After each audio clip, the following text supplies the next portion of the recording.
thinking is we always talk about baseball being a game of failure, right? Right. And when we say that, what do you think of? I always think about batting average. I go with the 7 out of 10. Exactly. We all do, Right. right?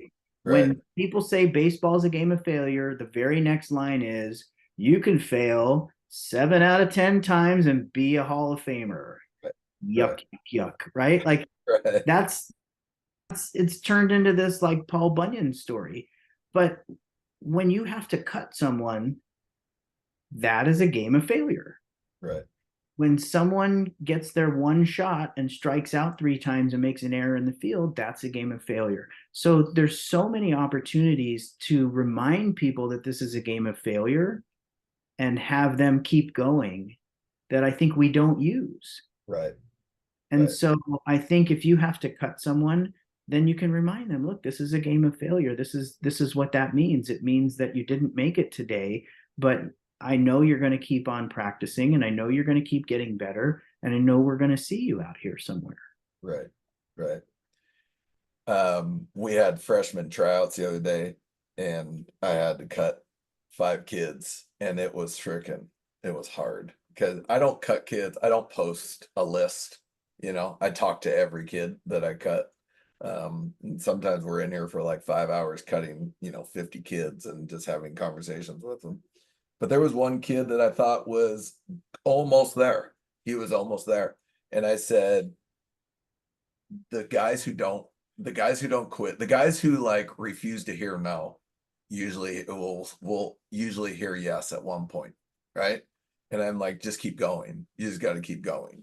And I think I need to, when I bring up the speech of failure, I even said this the other day. I'm like, everybody's heard the 7 out of 10 failing thing, and I think everybody's sick of hearing that.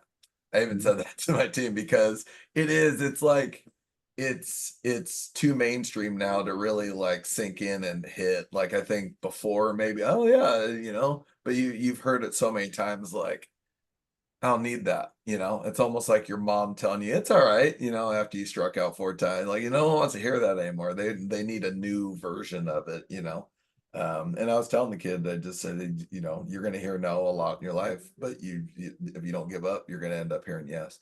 So I wonder if he's gonna come back. I wonder if he'll come back in June because I said another tryout in June. Let's see. Um, but yeah, I like the cutting all of that because it does help. It does help me help them realize that it's okay. You just got to keep going, kind of thing. Yeah. Well, I think it doesn't even have to be a cutting a player situation. I think the guy you're talking about that struck out 3 times and made the error. Anytime someone fails in the game, you can bring that up and talk about how we're going to learn from it, right? Because even the cliche of you can fail 7 out of 10 times and make the Hall of Fame, they're not talking about the really important part about the game of failure part is that you're supposed to learn when you fail. Right. Right. And Yeah. so I think you changing that term, this is a game of failure, and turning it into, okay, I walked a couple guys today. Hey, remember, it's a game of failure. This game is hard, Right. right? Right. I think that's the other part that we miss in it. It's a game of failure because it's hard, Because it's hard. right? Right. And Right. so, like, it's not easy to get a hit every time. It's not easy to throw strikes. It's not easy to get guys out when you are throwing strikes. So I think if we take away the cliche of it's a game of failure and we really start showing people what a game of failure is, then maybe we can take that saying back. Yeah. Yeah. I like it.